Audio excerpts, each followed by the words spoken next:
ಸಮಾಜದ ಉನ್ನತಿಗಾಗಿ ಮಾಡಿದ ಕಾರ್ಯಗಳು ಅಂದರೆ ಸಮಾಜದ ಉದ್ಧಾರಣೆಗಾಗಿ ಏನು ಕಾರ್ಯಗಳನ್ನ ಮಾಡಿದ್ದಾರೆ ಅಂತ ನೋಡ್ತಾ ಹೋಗೋದಾದರೆ, ಶಿಕ್ಷಣ ಮತ್ತು ತರಬೇತಿಗಾಗಿ ಒಟ್ಟು 132 ಸಂಸ್ಥೆಗಳನ್ನು ಸ್ಥಾಪಿಸಲಾಗುತ್ತೆ.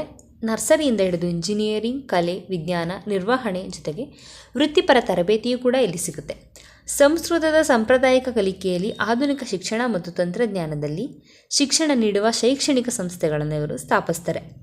ತುಮಕೂರಿನ ಮಠದಲ್ಲಿ 10,000ಕ್ಕೂ ಹೆಚ್ಚು ಮಕ್ಕಳನ್ನು ಈ ಒಂದು ಮಠ ಹೊಂದಿದ್ದು, ಇಲ್ಲಿ 5ರಿಂದ 16 ವರ್ಷದ ವಯಸ್ಸಿನೊಳಗಿನ ಮಕ್ಕಳಿಗೆ ಉಚಿತ ಆಹಾರ, ಶಿಕ್ಷಣ, ಆಶ್ರಯವನ್ನು ಒದಗಿಸಲಾಗುತ್ತೆ.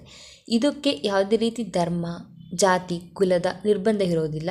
ಯಾವುದೇ ಜಾತಿ ಕುಲಕ್ಕೆ ಸೇರಿದ ಮಕ್ಕಳು ಇಲ್ಲಿ ಬಂದು ತಮ್ಮ ವಿದ್ಯಾಭ್ಯಾಸವನ್ನು ಮಾಡ್ಬೋದು. ಮಠದ ಯಾತ್ರಾರ್ಥಿಗಳಿಗೆ ಮತ್ತು ಸಂದರ್ಶಕರಿಗೂ ಕೂಡ ಉಚಿತ ಊಟದ ವ್ಯವಸ್ಥೆಯನ್ನು ಇಲ್ಲಿ ಮಾಡಲಾಗುತ್ತೆ. ಇಷ್ಟೆಲ್ಲ ಸಾಧನೆ ಮಾಡಿದ ತಮ್ಮ ಜೀವನದ 80 ವರ್ಷಗಳ ಸಮಯವನ್ನ ಸಿದ್ಧಗಂಗಾ ಮಠದ ಏಳಿಗೆ ಅಥವಾ ಸಮಾಜದ ಏಳಿಗೆಗಾಗಿ ಅಲ್ಲಿ ವಿದ್ಯಾಭ್ಯಾಸ ಮಾಡುತ್ತಿರ್ತಕ್ಕಂಥ ಸಾವಿರಾರು ವಿದ್ಯಾರ್ಥಿಗಳ ಜೀವನಕ್ಕಾಗಿ ಮುಡಿಪಿಟ್ಟ ಶ್ರೀ ಶಿವಕುಮಾರ ಸ್ವಾಮೀಜಿಗಳಿಗೆ ಕೇಂದ್ರ ಹಾಗೂ ರಾಜ್ಯ ಸರ್ಕಾರ ಹಲವಾರು ಪ್ರಶಸ್ತಿಗಳನ್ನು ನೀಡಿ ಅವರನ್ನು ಗೌರವಿಸಿದೆ. ಅವರಿಗೆ ಸಂದಿರುವ ಪ್ರಶಸ್ತಿ ಪುರಸ್ಕಾರಗಳನ್ನು ನೋಡ್ತಾ ಹೋಗೋದಾದ್ರೆ, ಕರ್ನಾಟಕದ ವಿಶ್ವವಿದ್ಯಾಲಯವು ಶಿವಕುಮಾರ ಸ್ವಾಮೀಜಿಗಳಿಗೆ 1965ರಲ್ಲಿ ಗೌರವ ಡಾಕ್ಟರೇಟ್ ನೀಡಿ ಗೌರವಿಸಿದೆ.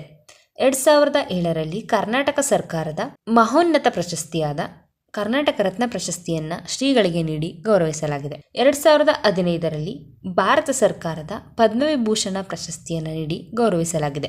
ಅನಾರೋಗ್ಯ ನಿಧನ. ಸ್ವಾಮೀಜಿಯವರನ್ನ ಹೃದಯಕ್ಕೆ ಸ್ಟಂಟ್ ಅಳವಡಿಸಿದ್ದಕ್ಕೋಸ್ಕರ ಡಿಸೆಂಬರ್ 2018ರಲ್ಲಿ ಚೆನ್ನೈನ ರೇಲಾ ಆಸ್ಪತ್ರೆಗೆ ದಾಖಲಿಸಲಾಗುತ್ತೆ. ಯಶಸ್ವಿಯಾಗಿ ಶಸ್ತ್ರಚಿಕಿತ್ಸೆಗೆ ಒಳಗಾಗಿದ್ದ ಸ್ವಾಮೀಜಿ ಮಠಕ್ಕೆ ಹಿಂದಿರುಗ್ತಾರೆ.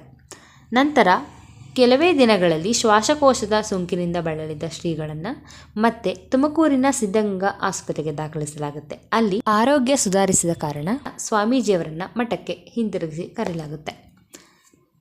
ನಂತರ 2019 ಜನವರಿ 21ರಂದು ಬೆಳಿಗ್ಗೆ ರಕ್ತದೊತ್ತಡ ಏರುಪೇರಾಗಿ ಶ್ರೀಗಳು ಸಿದ್ಧಗಂಗಾದ ಹಳೆಯ ಮಠದಲ್ಲಿ ತಮ್ಮ ಕೊನೆ ಉಸಿರನ್ನು ಎಳಿತಾರೆ.